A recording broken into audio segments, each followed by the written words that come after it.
Si vous avez un TDAH, vous connaissez sans doute cette sensation. Vous découvrez quelque chose qui vous passionne, vous vous y lancez à corps perdu avec une énergie débordante, et puis quelques semaines ou mois plus tard, vous vous retrouvez complètement démotivé, submergé par la réalité, et vous abandonnez encore un projet qui vous tenait pourtant tant à cœur.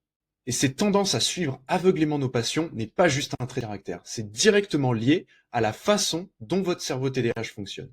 Et elle peut avoir des conséquences dramatiques, des situations financières impossibles, des burn-out, des dépressions, et surtout cette sensation en fait très amère de ne jamais aller au bout de rien.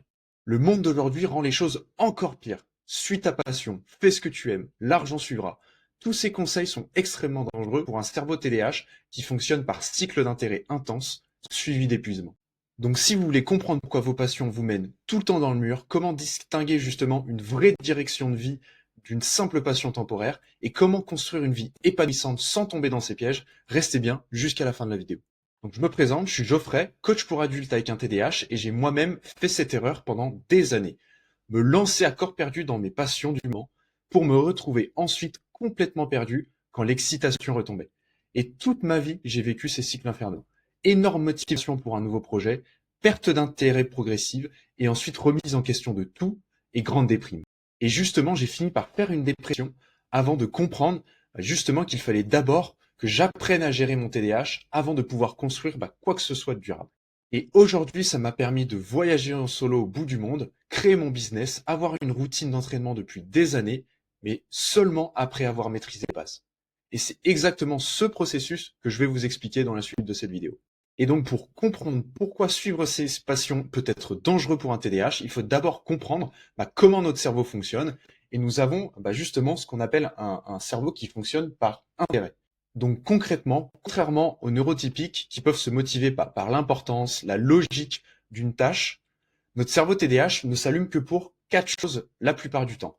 Donc l'intérêt, la nouveauté, l'urgence et le défi. Et les implications concrètes de ça, c'est que quand quelque chose nous passionne, on peut vraiment rentrer en hyper focus pendant des heures, des jours, des semaines, mais dès que la nouveauté disparaît, notre motivation s'effondre brutalement.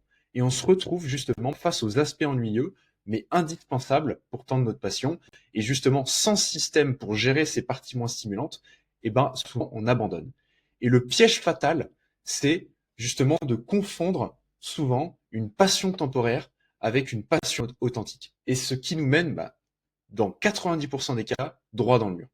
Et l'exemple classique que je vois souvent, que ce soit mon cas ou justement ceux des élèves que j'accompagne, c'est de se lancer dans l'entrepreneuriat sur un sujet qui vous passionne et derrière, en fait, vous faites complètement rattraper par la réalité. Donc, il y a la facturation à faire, tout l'administratif, les deadlines avec vos clients. Et en plus de ça, vous avez personne derrière vous pour vous dire quoi faire, pour vous motiver, comme si vous aviez un emploi un peu plus classique, on va dire, comme dans le salariat. Et donc, ce qui mène généralement à l'effondrement. Et donc, maintenant qu'on a dit ça, on a principalement 4 formes de passion qui sont les plus dangereuses et celles, encore une fois, qui viennent de mon expérience, mais aussi celles de mes élèves. Et donc, les pièges les plus classiques, le premier, ça va être la passion syndrome de l'objet brillant. Donc, tomber vraiment amoureux d'une nouvelle idée chaque mois, ou très souvent en tout cas, dès que vous allez voir une nouvelle chose qui vous inspire, les dernières choses à la mode. Donc, par exemple, je ne sais pas si vous avez un business, passer du e-commerce au coaching, ou alors si c'est plutôt une passion, faire de la photographie, ensuite faire du trading, et ensuite, je sais pas, apprendre à danser, etc. Ce qui mène justement à, au bout de 2-3 mois, vous arrêtez, et ensuite vous redémarrez tout le temps quelque chose. La passion aussi, un peu tout ou rien, donc c'est mettre toute sa vie entre les mains d'une seule activité. Donc par exemple, quitter son job du jour au lendemain pour se lancer dans l'art, sans plan B, ni aucun système de gestion, ce qui mène encore une fois à des catastrophes. La passion, ensuite la troisième passion dangereuse, ça va être la passion idéalisée et parfaite. Donc souvent, justement, quand on a cette nouvelle idée ou un nouveau chemin professionnel qu'on veut essayer, on va voir seulement les aspects glamour en ignorant la réalité. Donc par exemple, encore une fois, vouloir être entrepreneur en pensant qu'on va être plus libre, mais sans considérer tout ce qui va être comptabilité, prospecter, trouver de nouveaux clients, gérer les deadlines. Donc vraiment, il faut faire cet effort à chaque fois ok, c'est pas juste ce que je veux voir ce que je veux entendre de cette passion, mais il faut aussi que je me force à découvrir la réalité avant de me lancer, tout simplement. Et enfin, la dernière, ça va être la passion fuite en avant. Donc, typiquement, ça va être utiliser une nouvelle passion pour éviter les difficultés actuelles.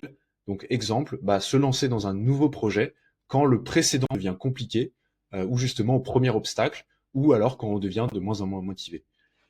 Et donc, comment faire concrètement pour distinguer une vraie passion d'une passion temporaire, donc une passion authentique, pardon, d'une passion temporaire. Donc la première chose, ça va être déjà, est-ce que cette passion-là, vous avez une obsession 24 heures sur 24, vous avez envie de tout plaquer maintenant, de tout changer, et vous l'idéalisez à 100%. Donc, si c'est le cas, c'est un red flag, donc faut vraiment généralement c'est mauvais signe dans le sens où c'est probablement une passion qui est temporaire et pas authentique. Puisque la passion authentique, ça va être un intérêt en fait qui va persister même après avoir découvert les contraintes et justement accepter cette progression qui est plus lente parce que évidemment, j'utilise beaucoup cet exemple, mais si on veut lancer son business, on se rend bien compte que ça va pas marcher au bout de 2 semaines, surtout quand on l'a jamais fait, et que ça va être probablement plutôt 6 mois, 1 an, peut-être 2 ans.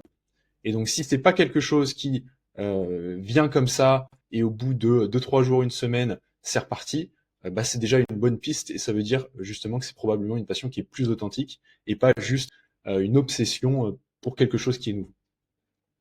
Et donc concrètement, quelle est la relation entre passion, cycle du TDAH et l'échec? Donc c'est un schéma que je reprends souvent, que vous avez sûrement dû voir dans d'autres de mes vidéos. Donc ça va être un cycle destructeur typique que j'ai vécu et que je vois aussi tout le temps chez beaucoup d'adultes TDAH. Ça va être la phase 1, donc qui est la découverte. Donc là on est dans l'euphorie, on est dans l'hyperfocus, on a une énergie débordante. Ensuite la phase 2 où là en fait c'est la réalité qui nous rattrape. On a la découverte des aspects encore une fois moins glamour, baisse de motivation et résistance. Donc on va commencer à culpabiliser de plus être motivé, on va essayer de se forcer. Et la phase 3, du coup, logique, ça va être l'effondrement. Et donc là, ça va être plutôt l'abandon, le sentiment d'échec, l'impact sur l'estime de soi, et ensuite la répétition. Donc une fois qu'on se considère en échec, on va retrouver une passion temporaire et on va se relancer dans ce cycle qui est vraiment épuisant et destructeur. Et donc les conséquences à long terme de ça, évidemment, ça va être une instabilité financière, des burn-out, une perte de confiance de soi, c'est même plus que perte, c'est vraiment une destruction. Et cette étiquette qu'on se colle ensuite de je ne vais jamais au bout de rien. Et mon exemple personnel, justement, avant j'étais obnubilé par ma réussite entrepreneuriale et mon humeur était en fait esclave de l'état de mon business. Et du coup, quand ça allait pas, tout s'écroulait. Et vraiment, ce que j'ai découvert et ce que j'ai mis en place, c'est d'abord stabiliser les bases de la gestion de son TDAH avant de se lancer dans ses passions. Et donc, quand on a compris ça, quelles sont les solutions concrètes qu'on peut mettre en place pour justement essayer de pallier à ça et de mener en fait ces projets jusqu'au bout. Donc, la première chose, ça va être évidemment d'avoir conscience de son TDAH, de maîtriser les bases. Donc, avant de suivre une passion, il faut s'assurer d'avoir une routine qui tient, des systèmes de gestion qui marchent et une énergie du coup qui est stable. La deuxième chose à garder en tête, ça va être de tester avant de tout plaquer. Donc vraiment, commencez petit, testez sur du court terme, gardez vos autres piliers qui sont stables et ne mettez jamais tous vos œufs dans le même panier. Troisième chose, ça va être diversifier vos sources de satisfaction et vos activités. Donc vraiment, maintenant, mon état, mon humeur, mon énergie ne dépend pas juste de l'état de mon business. En parallèle, évidemment, c'est toujours important, mais en parallèle, je fais du CrossFit. J'adore ça, je me vois progresser. Donc, quand le business ça va pas, j'ai toujours le CrossFit à côté. Pareil, j'apprends à danser, je fais du bachata. Donc, c'est pareil. J'ai appris à aimer ça. Donc, dès qu'il y en a un qui va pas, j'ai un autre qui rattrape. Et enfin, la dernière chose, ça va être plutôt évidemment les relations sociales. Donc, encore une fois, l'idée, c'est que si un domaine va mal, les autres tiennent. Et du coup, on devient beaucoup moins esclave en termes d'énergie, de motivation par rapport à un seul domaine. Le quatrième point aussi qui est très important, ça va être de développer l'autocompassion. Et ça passe évidemment par la compréhension vraiment précise de son TDAH. Donc les faux départs que vous avez, ou à chaque fois que vous recommencez un cycle, ce ne sont pas des échecs. C'est votre cerveau justement qui explore les passions temporaires que vous pouvez avoir jusqu'à ce qu'il trouve une passion authentique.